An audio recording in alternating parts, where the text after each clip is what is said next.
just like us, you're an entrepreneur.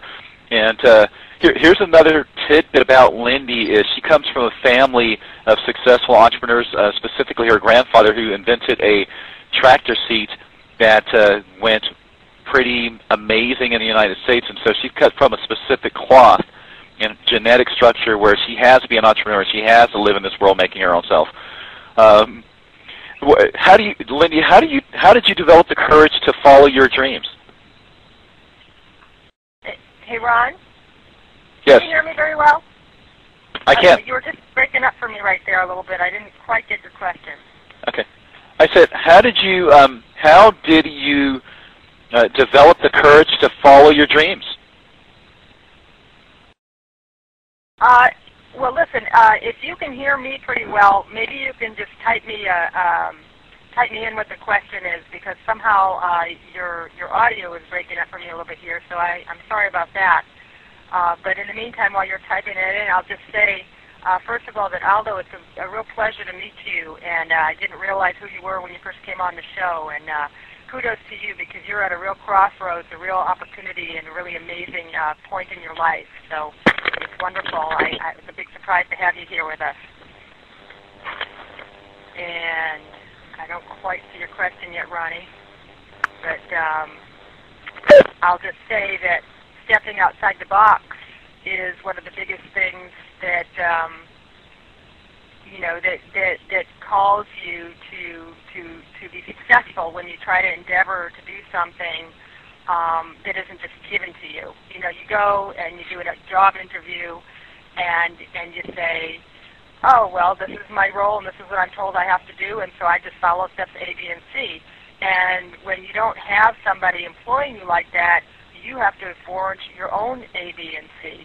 And so it takes some willingness to look at that blank canvas and start to create, and start to step outside the box and take that fear that you have, the apprehension that you have, and it's not about banishing fear, because fear is there. It's right there in your face. But I like to say, I take my fear and I just put it in my pocket and move along. It's right there with me, and it's a fire that drives me.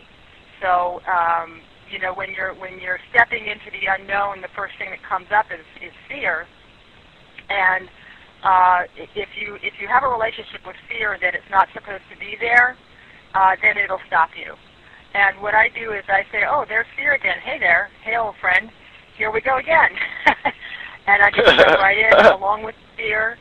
And it's just like a little, actually what it is it's my gasoline. It fuels my fire and compels me to move into the space rather than stopping me and trying to battle with it. I say, come on along, because I'm moving, and you can either come with me or I'm going to leave you behind, and it doesn't matter to me because I'm just doing what I'm doing. So that kind of focus in the face of whatever else is happening.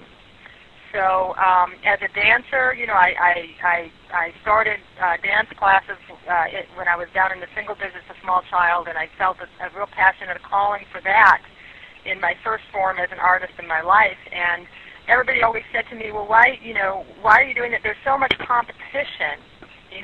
There's so many people want to be dancers, and how are you ever going to make it? And my answer to that was, I'm looking out inside of myself, not outside. So it doesn't matter to me if there's 5 people or there's 100,000 people that are trying to do what I'm doing. I'm doing what I'm doing.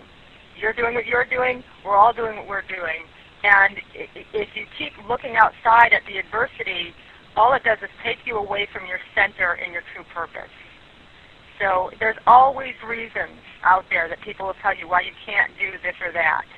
But the main thing is to listen to what you're passionate about, your calling, and move forward with it. Like, your jewelry making, Aldo. For some reason, I haven't even seen your jewelry, and I am so sure that it is gorgeous. And because I can just feel that you have a passion about it.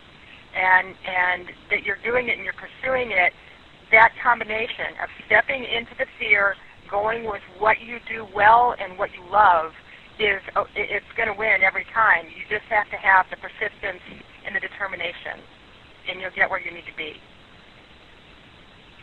Does that answer Absolutely. the question? Absolutely. Yes. Thank you very much. Yes, it did. Hey, just a shout out to the Twitterers out there, RCRN on Twitter. You can Twitter a message into us, and we'll talk with you. Hey, so Lindy, that being said, if you can't hear me, I'm communicating through web as well. And just for technical sake, everybody can hear me. Aldo, are you clear, loud and clear, hearing me? Yeah, I lost you there for a minute, but I'm good now. That's when I stopped talking. Here's a question, and then Aldo, let me pose this question to you as well. What are some of the things that keep us from following our dreams, from your perspective? Because there's a lot of people out there. Number one, the media out there. I'm like, let's